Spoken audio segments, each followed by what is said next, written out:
আজকে দেখাবো আপনারা সৌদির খেজুর কোরমা কিভাবে আপনারা চারা দিবেন।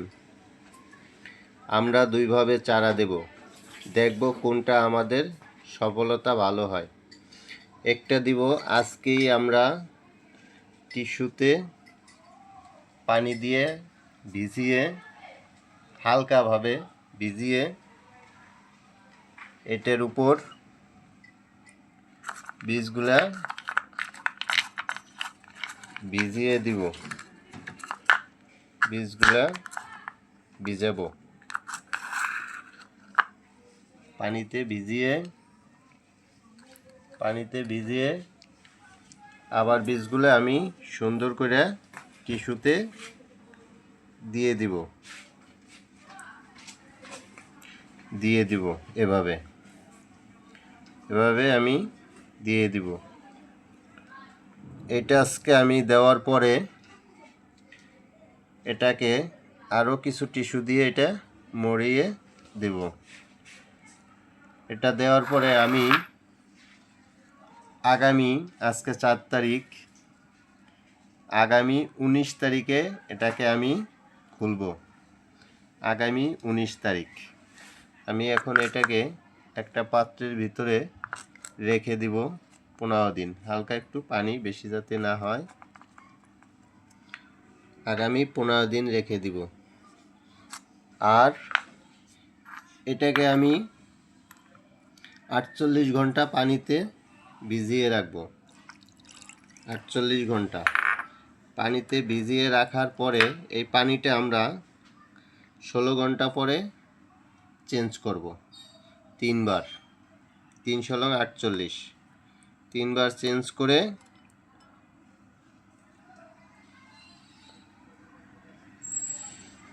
চেঞ্জ করে আমরা তারপরে টিস্যু পেপারে দিব। ঠিক আছে, তারপরে আমরা দেখব কোনটা আমাদের ভালো বীজ তৈরি হয়।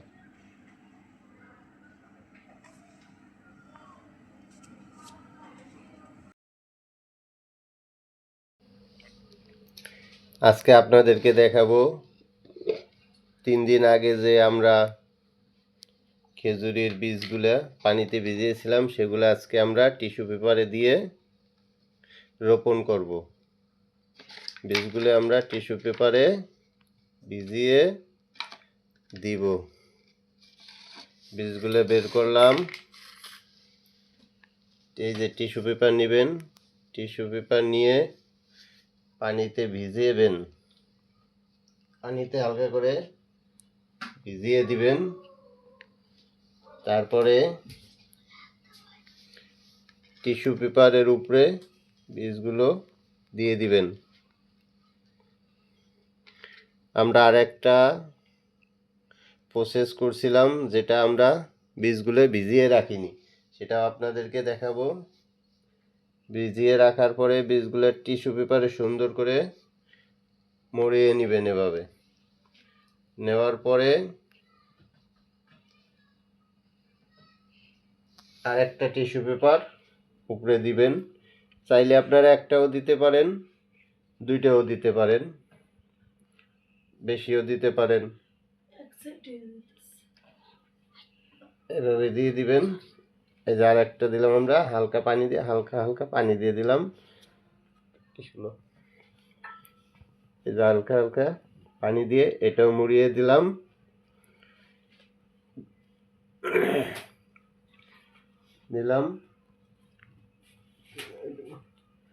আর একটা টিস্যু দিলাম। আমরা 3টা স্তরে টিস্যুগুলো দিয়ে দিলাম, হালকা ভিজিয়ে নিলাম যাতে একটু না শুকায়। এটা আমরা 15 দিন পরে আবার এটা বের করব। এই যে দিয়ে দিলাম, হালকা পানি দিয়ে দিলাম যাতে 15 দিন আমাদের এই পানিতেই চলবে। ঠিক আছে, এরপরে আপনাদের যখন আমরা 15 দিন পরে খুলব, তখন আপনাদেরকে আবার এটা দেখাবো। আমরা একটা পাত্রে এটা রেখে দিলাম, 15 দিন থাকবে। 15 দিন পরে আবার আমরা এটা খুলব।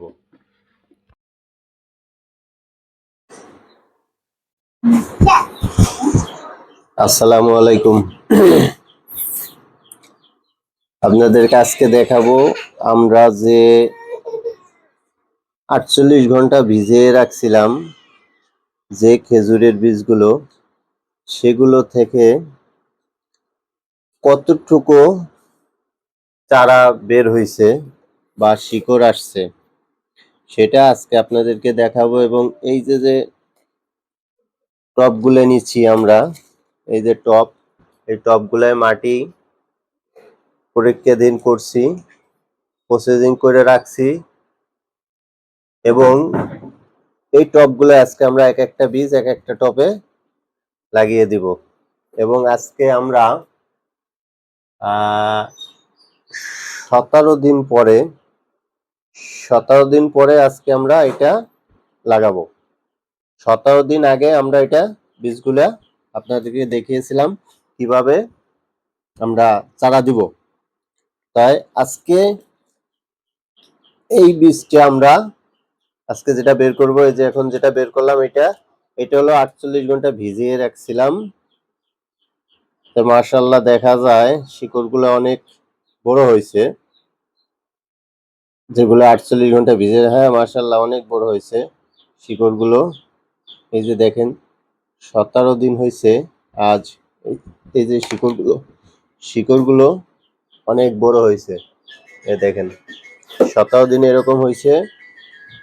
আর কিছু আমার মনে হয় একটা নষ্ট হয়েছে। আর দিয়েছিলাম আমরা কয়টা, 2 4 6 8 পিস, 8 পিসের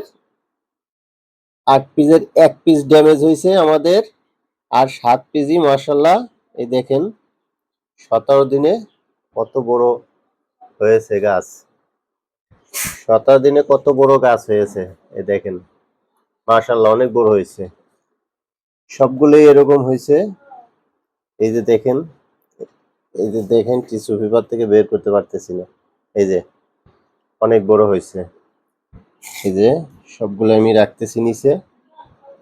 এই দেখেন, এই যে এটা একটু ছোট হয়েছে, তারপরও অনেক বড় মাশাআল্লাহ। এই যে দেখেন অনেক সুন্দর হয়েছে। এই যে দেখেন সবগুলোই মাশাআল্লাহ। তাহলে আমরা দিছিলাম হলো 2 3 3 6 7, দিছিলাম 8 পিস, আমাদের একটা নষ্ট হয়েছে আর 7 পিসই আমাদের হয়েছে। এখন আমরা এটাকে সুন্দর করে এই যে গাছগুলো এক একটা, এই গাছ শিকড়টা নিচের দিকে দিয়ে এইভাবে নিচের দিক দিয়ে এভাবে আমরা লাগিয়ে দিব। এই যে নিচের দিক দিয়ে গাছটা আমরা বসিয়ে দিলাম এভাবে সবগুলা। আবার আমরা পরের ভিডিওতে আপনাদেরকে দেখাবো গাছগুলো আমরা কিভাবে কতটুকু হয়, পরের ভিডিওতে আবার আপনাদেরকে দেখাবো। এই যে একটা দিলাম, এই একটা দিব, এই যে আর একটা বসিয়ে দিলাম, চারা একটা বসিয়ে দিলাম। এরকম ভাবে আমরা সবগুলোই বসিয়ে দেব ইনশাআল্লাহ। দেখা যাক আবার আমরা আপনাদেরকে যখন একটু বড় হবে গাছগুলো তখন আবার ভিডিও করে আপনাদেরকে দেখাবো। সবাই পাশে থাকবেন। আর এমডি লালন 0.2, এমডি লালন 0.2 এই চ্যানেলটা যদি আপনাদের পছন্দ হয় সাবস্ক্রাইব করে দিবেন, একটা লাইক দিয়ে দিবেন, শেয়ার দিয়ে দিবেন। ধন্যবাদ সবাই।